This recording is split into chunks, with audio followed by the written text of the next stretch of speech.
Innallaha yahkumu bainahum fima hum fihi yakhtalifun. Kelak Allah yang akan menghukumi mereka pada perkara yang mereka perselisihkan tersebut. Yani sebagian orang berkata itu syirik, sebagian berkata justru ini mendekatkan diri kepada Allah Subhanahu wa taala. Entar Allah yang akan menghukumi mereka.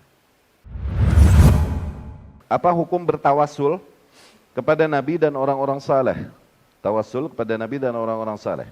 Saya pernah dikasih tahu, kalau doa sebaliknya tawassul ke mereka, karena kita ini banyak dosa. Sedangkan mereka orang-orang saleh, jadi supaya doa kita lebih mudah dikabulkan. Lah ini tawassul yang syirik, ini syirik. Dan itu ainu syirik, itu adalah sebab inti kesyirikan yang menjadikan kaum muslimin terdahulu rusak dan meninggalkan tauhid, bergeser. Itu adalah mindset yang sama itu. Oke? Kita nih orang-orang Syam duluan nih, orang-orang Syam duluan. Di situ kan banyak ahlul kitab. Di Mekah dulu masih berada di atas agama Ibrahim alaihissalam. Dan di situ ada Ka'bah, iya kan? Tapi orang-orang Syam udah terjadi kerusakan dan kesyirikan duluan pada mereka. Karena mindset ini. Di mana mereka beranggapan bahwasanya kita ini mendekatkan diri kepada Allah susah, karena kita banyak dosa. Ada nabi-nabi dan rasul di antara kita. Nah, mereka lah perantara antara kita dengan Allah. Tapi ketika nabi-nabi dan rasul dan orang-orang soleh yang seringkali muncul pada tangan mereka, mukjizat kah atau karamah telah tiada, gimana dong kita mendekatkan diri kepada Allah gitu. Yang pertama mereka bikin, ya udah kita bikin surah gambar-gambarnya. Ini Ibnu Abbas radhiyallahu anhu yang cerita. Gambar-gambar untuk mengenang orang-orang soleh tersebut. Sifatnya gitu. Supaya apa? Memotivasi kita untuk semakin bertakwa kepada Allah, beribadah. Lama-lama dari gambar, akhirnya menjadi gambarnya lebih 3D. Jadilah monumen. Tuh, itu monumen. Oke? Masih awalnya masih dalam rangka memotivasi kita untuk mengenang mereka, memotivasi kita beribadah kepada Allah. Lama-lama digeser, waktu demi waktu, zaman demi zaman. Ini berhala yang disembah, Allahnya ditinggal. Awal-awalnya dijadikan perantara antara mereka dengan Allah. Antara mereka dengan Allah Subhanahu wa taala tuh perantara nih, wasil. Mindsetnya sama. Kenapa? Kita ini dosa, kotor. Gak bisa kita mendekatkan diri kepada orang-orang, kepada Allah, karena banyak dosanya. Lewat orang-orang saleh itu. Tuh. Mindset ini yang bikin mereka jadi syirik. Allah berfirman, ala lillahid dinul khalis. Hanya milik Allah lah agama yang murni. Alladzina takhadhu min dunihi awliya ma na'buduhum illa liqarribuna ilallahi zulfa. Orang-orang yang menjadikan hal-hal lain sebagai wali-wali mereka selain Allah Subhanahu wa taala. Tuh, ini menjadikan orang-orang soleh perantara. Mereka berkata, sungguh tidaklah kami mengkeramatkan mereka, yakni berhala-berhala ini, kecuali dengan tujuan untuk lebih efektif mendekatkan diri kami kepada Allah Subhanahu wa taala. Tuh, kenapa? Mindsetnya kita langsung ke Allah nggak bisa nih, kita kotor. Kita mesti lewat orang-orang soleh. Tuh, begitu. Mindset kesyirikan yang sama itu, nggak boleh. Tawassul dengan bentuk demikian, nggak boleh. Itu sebab kesyirikan inti yang menjadikan kaum tersebut, kaum terdahulu jadi syirik, mindset itu. Ya kan? Innallaha yahkumu bainahum fima hum fihi yakhtalifun. Kelak Allah yang akan menghukumi mereka pada perkara yang mereka perselisihkan tersebut. Yang sebagian orang berkata itu syirik, sebagian berkata justru ini mendekatkan diri kepada Allah Subhanahu wa ta'ala. Entar Allah yang akan menghukumi mereka. Sebagian orang yang beriman mengikuti kemurnian ajaran Nabi, mereka berkata ini syirik, ini salah. Sebagian berkata, wah, siapa bilang syirik? Justru ini ibadah yang paling efektif. Tuh. Itu. Jadi tawasul dengan cara itu adalah benar.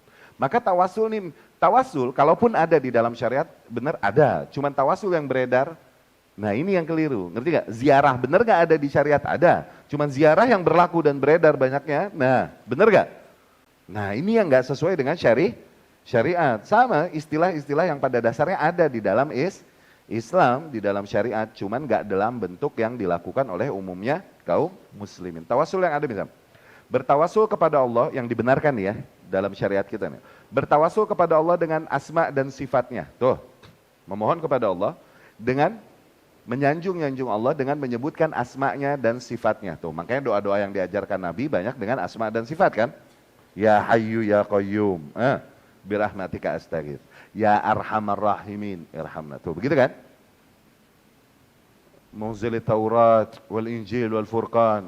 Faliqal habbi wan nawa. Tuh lihat sifat.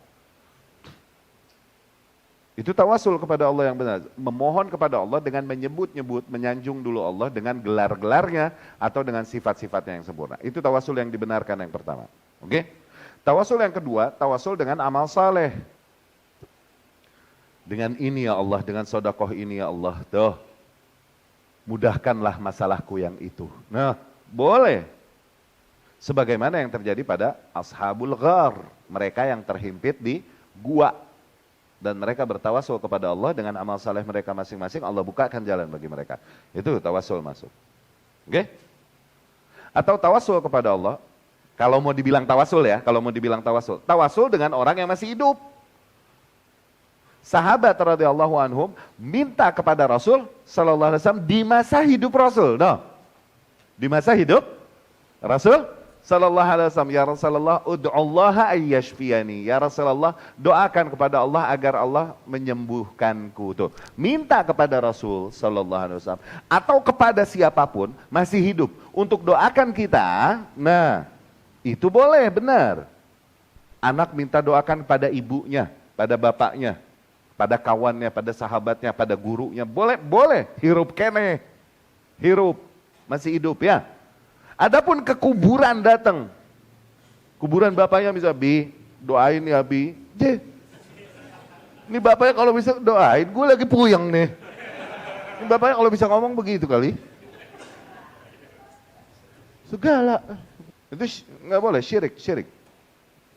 Demikian para sahabat nggak ada yang minta ke kuburan Rasul. Apabila boleh, tawasul kepada orang yang mati, sahabat duluan minta kepada Allah lewat kuburan Rasul sallallahu alaihi wasallam. Atau tabi'in minta kepada Allah lewat kuburan sahabat. Kagak ada. Nggak disyariatkan. Ada tawasul lagi nih, tawasul biljah. Dengan kedudukan dan kemuliaan makhluk-makhluk Allah yang dimuliakan.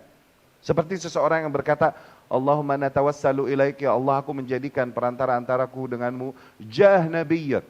Tuh, atau hak nabiyyak. Tuh. Mulianya, kemuliaan posisi nabimu atau kemuliaan posisi nabimu atau rasulmu sallallahu alaihi wasallam, atau syekh fulani yang mulia, aku memohon kepadamu dengan kemuliaan si syekh fulani atau syekh fulani ini, tokoh-tokoh yang dia yang disebutkan. Nah, itu gimana? Boleh apa enggak? Enggak boleh juga, sama. Kalaupun dengan nama Nabi sallallahu alaihi wasallam. Ya? Maka tawasul, kasus-kasus tawasul, kalau enggak dia syirik, dia wasilah kepada kesyirikan. At least. Nah, kasus biljah minimal wasilah kepada kesyirikan. Tapi gimana pun kembalikan kepada kaidah awal yang menjadi usul kita Ahlus Sunnah, yang namanya ibadah itu tauqifiyah.